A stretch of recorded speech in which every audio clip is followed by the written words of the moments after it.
Ito yung papakain ko ngayon.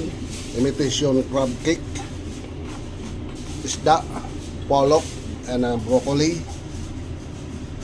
mushroom. Dagdagan ko ng carrots para panggisa. Wala lang ginger. So yan yung papakain ko sa vegetarian ngayon.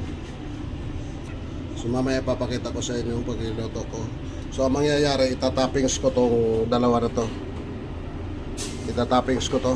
Ayan. Ayan. Ayan yung pakain ko ngayon sa vegetarian. Okay?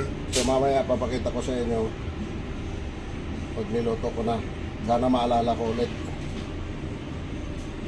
So madali lang naman kasi i-steam lang naman to eh. Gasahan lang. Tapos ito gigisa lang naman. I-defrost ko muna. So tapos ito yung almusal ko.